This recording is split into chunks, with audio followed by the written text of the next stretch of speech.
Now, this is a really great recipe. Like all great recipes, it sort of came together by accident. Working in a restaurant one day, just had a little bit of feta cheese left over, a little bit of mince. We were looking for a quick little appetizer and came up with this. It works super well because the feta gets crumbled into the meatballs and it adds a sort of a lovely, moist, really cheesy, nice texture. So I'm using a little bit of minced beef here today. You could just as easily use minced lamb, would work really well as well. So you crumble your feta in. When you go to the supermarket, spend a little bit extra on the feta because you often get fetas that are really salty, cheap, nasty, and you'll really notice a big difference in quality if you just splash out that little bit more. Next thing that we're going to add in is a herb, which is mint, and the mint adds a really sort of freshness and nice sort of tangy taste to the meatballs. Really different, something that you wouldn't normally expect, and it's kind of quite similar to sort of Greek cooking this. What I'm going to do is cut up into a julienne. So julienne is just when you roll all the leaves up together into sort of like a cigar shape and you just sort of run down into a nice thin slice. I'm also, to add another little flavour in there, going to have a little bit of chilli because the chili's got that nice sort of really kick that's going to add that lovely sort of contrast to the sort of nice creaminess of the feta and the really nice mint. So thin strips. We're going to do this into a little sort of thin dice. Now these meatballs, you could just as easily serve them up as a little appetizer.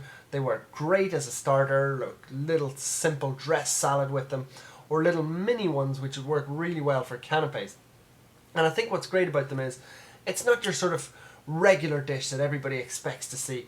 You bite into that meatball, you've got the lovely mint, the feta, the chili, and it's kind of like an unexpected taste that comes out, and I think most people are pleasantly surprised when they taste them. Next ingredient that we're going to add in there for two reasons is red onion. Firstly, the lovely flavour and the natural sweetness of the onion that'll happen once it cooks, and secondly, it's got that lovely sort of nice red bright colour when you bite into the meatball, and there's also a little element of the crunchiness.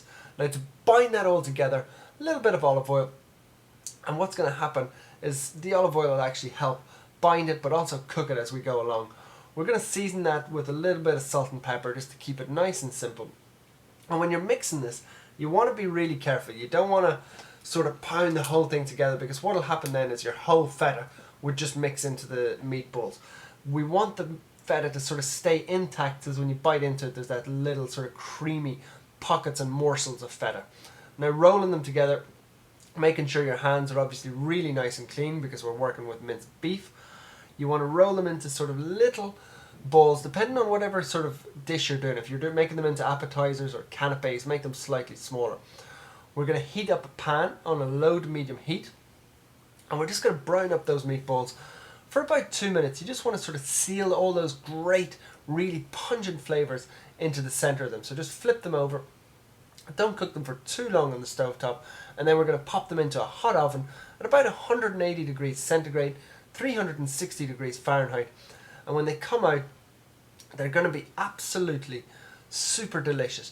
I cannot stress enough that when you bite in there you're going to get that huge explosion of flavours. Absolutely sumptuous mint and feta meatballs.